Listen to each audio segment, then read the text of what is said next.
Hey, it's Mark Lanier with your video thought for the day. So this week I've spent in the garden and talking about different gardening ideas and different ways that it reflects our relationship with God.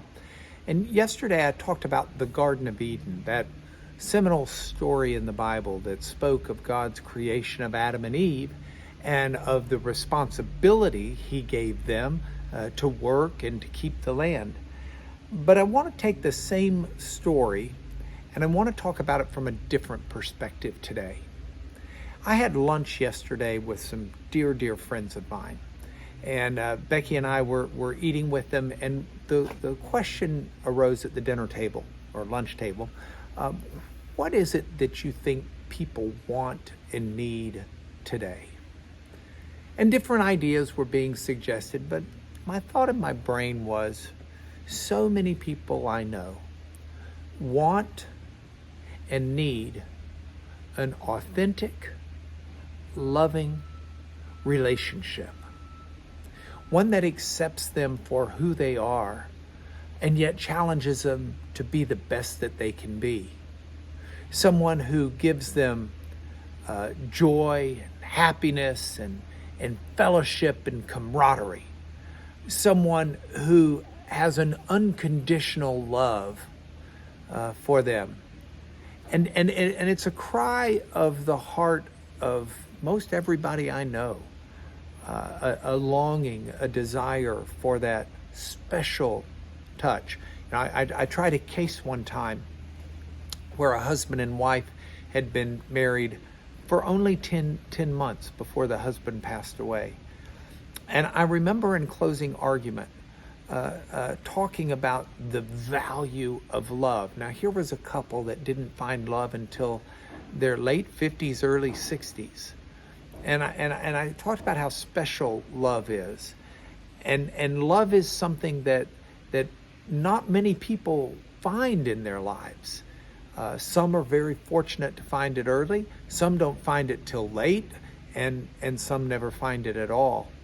But when you find it, it's such a priceless treasure because it fulfills a longing in the heart.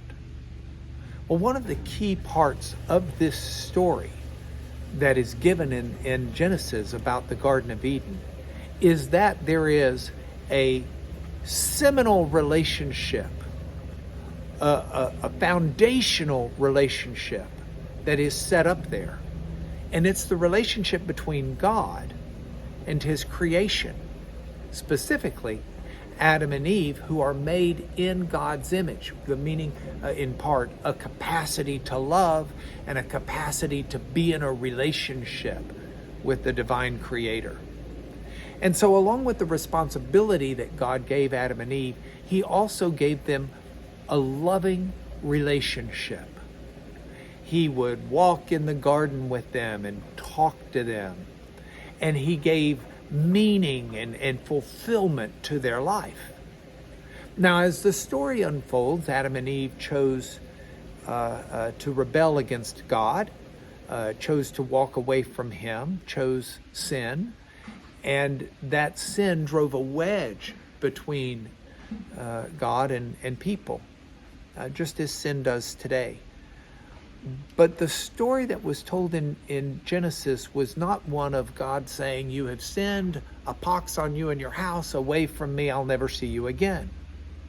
Rather, it's the beginning of a long saga of redemption from God. And as God promises through the offspring of woman to rectify the wrong that sin has brought about in this relationship.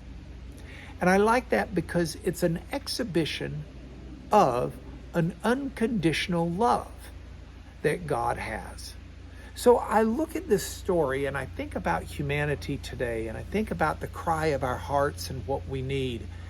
And I'm reminded that all of us recognize we were made for something more in this life than the mundane.